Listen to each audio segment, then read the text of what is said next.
ಇನ್ನು ಮಾಜಿ ಸಚಿವ ಬಿ ನಾಗೇಂದ್ರ ವಿರುದ್ಧ ಉಗ್ರಪ್ಪ ಆಕ್ರೋಶವನ್ನು ಹೊರಹಾಕಿದ್ದಾರೆ. ವಾಲ್ಮೀಕಿ ಸಮಾಜಕ್ಕೆ ಉಪಯೋಗ ಬರುವವರು ಬೇಕು ನಮಗೆ ಅಂತ ಹೇಳಿ ಉಗ್ರಪ್ಪ ಆಕ್ರೋಶವನ್ನು ಹೊರಹಾಕಿದ್ದಾರೆ. ಒಂದರ್ಥದಲ್ಲಿ ಅವರ ಹೆಸರನ್ನ ತಗೊಳ್ಳಿಲ್ಲ, ಅವರ ಹೆಸರನ್ನ ತಗೊಳ್ಳದೆ ನಾಗೇಂದ್ರ ಅವರ ವಿಚಾರವನ್ನೇ ಪ್ರಸ್ತಾಪಿಸಿದ್ದಾರೆ. ಸಮಾಜ ಉಪಯೋಗ ಆಗುವಂತ ಸಚಿವರು ಬೇಕು, ವಾಲ್ಮೀಕಿ ನಿಗಮದ 187 ಕೋಟಿ ಹಗರಣ ಪ್ರಸ್ತಾಪಿಸಿ ವಾಗ್ದಾಳಿಯನ್ನು ಮಾಡಿದ್ದಾರೆ. ಸಮಾಜದ ಸಚಿವರ ವಿರುದ್ಧ ಉಗ್ರಪ್ಪ ಆಕ್ರೋಶವನ್ನು ಹೊರಹಾಕಿದ್ದಾರೆ. ತಮ್ಮದೇ ಸರ್ಕಾರದಲ್ಲಿ ನಡೆದಂತಹ ಹಗರಣವನ್ನು ಉಲ್ಲೇಖಿಸಿ ಉಗ್ರಪ್ಪ ಅಸಮಾಧಾನವನ್ನು ವ್ಯಕ್ತಪಡಿಸಿದ್ದಾರೆ.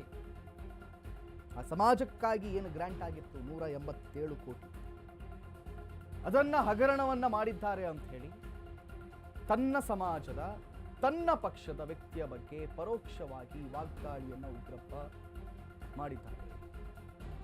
ಅಂದಿನ ಸಚಿವರು ನಾಗೇಂದ್ರ ಹೆಸರು ಹೇಳದೆ ವಾಗ್ದಾಳಿ ಸಚಿವರಾಗಿದ್ದು ಸಮಾಜಕ್ಕೆ ಉಪಯೋಗ ಆಗಲಿಲ್ಲ, ಸಂಖ್ಯೆಗೆ ಸಮಾಜದವರು ಸಚಿವರಾದರೆ ಸಾಲಲ್ಲ, ವಾಲ್ಮೀಕಿ ಸಮುದಾಯಕ್ಕೆ ಸಚಿವ ಸ್ಥಾನ ನೀಡುವ ವಿಚಾರ ಎಷ್ಟು ಜನ ವಾಲ್ಮೀಕಿ ಶಾಸಕರಾಗಿದ್ದಾರೆ ಅಂತ ಹೇಳಿ ಕಿಡಿಕಾರಿದ್ದಾರೆ ಉಗ್ರಪ್ಪ ಅವರು.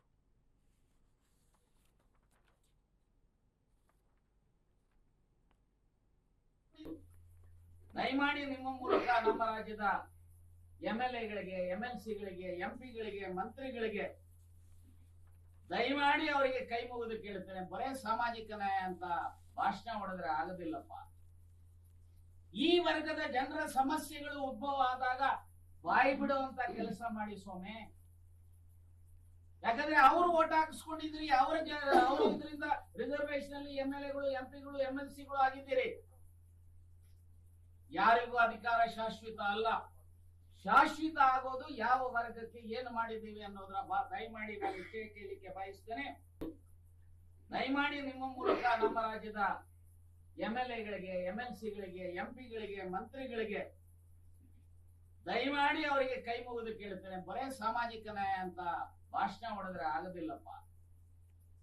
ಈ ವರ್ಗದ ಜನರ ಸಮಸ್ಯೆಗಳು ಉದ್ಭವ ಆದಾಗ ಬಾಯಿ ಬಿಡುವಂತ ಕೆಲಸ ಮಾಡಿ ಸ್ವಾಮಿ.